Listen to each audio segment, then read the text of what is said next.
I want you, the listener. Yes, I want you, the listener, to press the like button, the subscribe button, but more importantly, comments. Comments that you liked or disliked the topic discussed.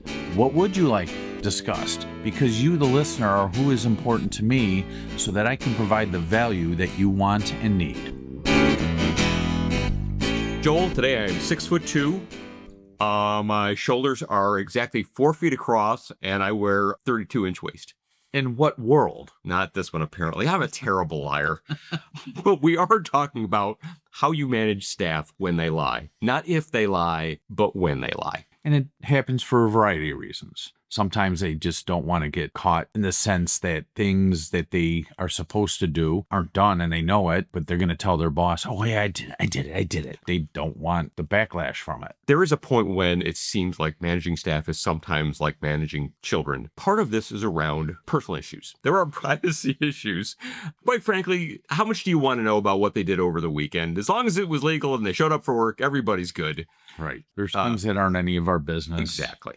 There's things that you need to know on the job. Right. And that is more what you're trying to get out of a person, is why maybe they didn't do something they were supposed to. Now, we all tell everybody, don't bring work home and don't bring home to work. And we're human beings. It's going to happen. And sometimes people have so much going on in their personal lives that it does create a distraction to them in their own minds.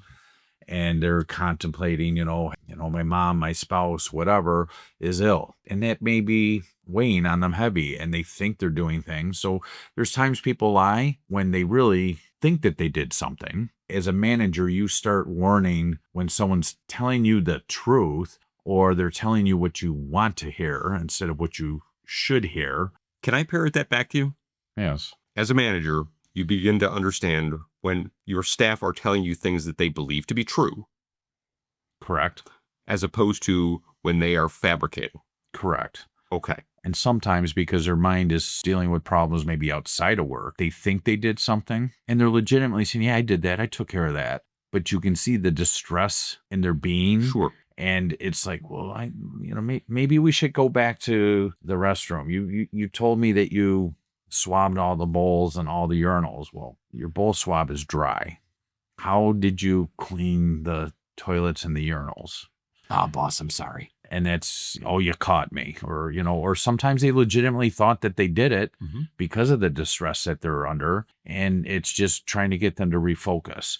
As the owner or the manager, working with your staff and at least getting some of the basic cues down. I'm not trying to do a gotcha. We're here to do a good job. Let's just do a good job. This isn't done. Let's get it done. And if there is a need to extend someone some grace, if this continues, do some training, maybe even some counseling. Maybe they need some outside help. Sometimes they need some outside help. Now, sometimes they need the training, like you said, a refocus. And sometimes it is truthfully just a refocus because they really legitimately thought that they did something and they didn't. And you can tell by the body language. It's like investigators when they have person of interest and they can break them down because they know that they're lying. Or someone who may have been a person of interest and they realize that, no, it's just slipped their mind type deal. Now, that is separate from the when staff lie. When they flat out lie? Yeah. Yeah. Oh, I mopped that floor.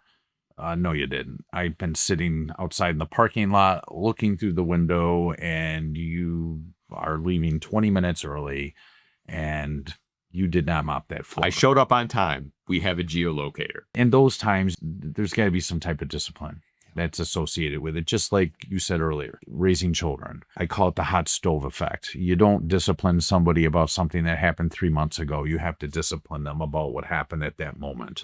And depending on the severity of the lie can determine whether they get terminated. Oh, I didn't take the $10 out of the desk. Well, we have you on camera and you've got the purple dye all over your hands. I mean, well, I was wiping the table down because I was at that table.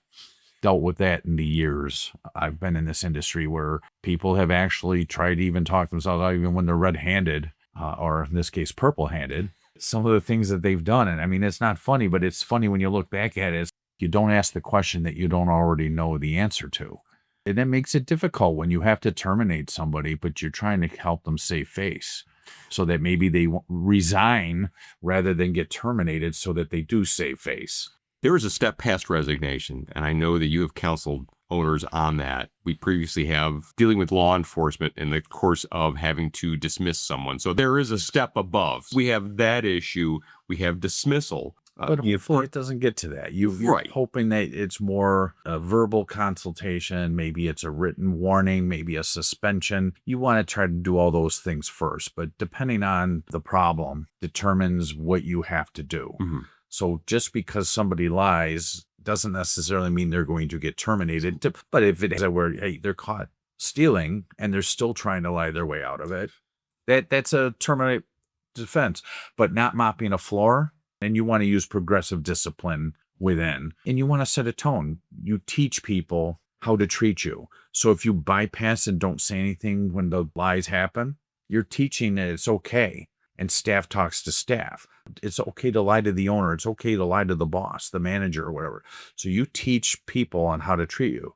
If you take that line and create some type of discipline, that will get out to the other people. Mhm. Don't lie to the boss. You're going to get written up or you're going to be suspended or whatever. And that's important because it happens even though it's not supposed to happen. Joel, it sounds like these are pretty well outlined and documented guidelines. Can I assume that those are in your handbook? They are. We have a handbook. And then when we come up with things that aren't in the handbook, we reach out and have new factions of the handbook made so that we stay compliant because there's new challenges every day. Mhm. There's new laws in counties, states, federal that happen, which affect HR. So you start out with some framework, but you continue to add to it. Or if the framework changes, you make sure that it's constantly being looked at and restructured to fit today's standards.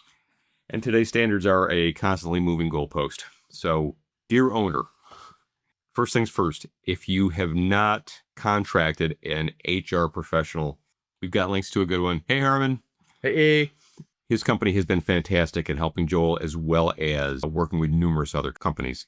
If you are personally not clear on how to address your staff, Joel has counseled many owners through this process.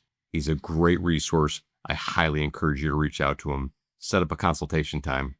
Joel, thank you. You're welcome.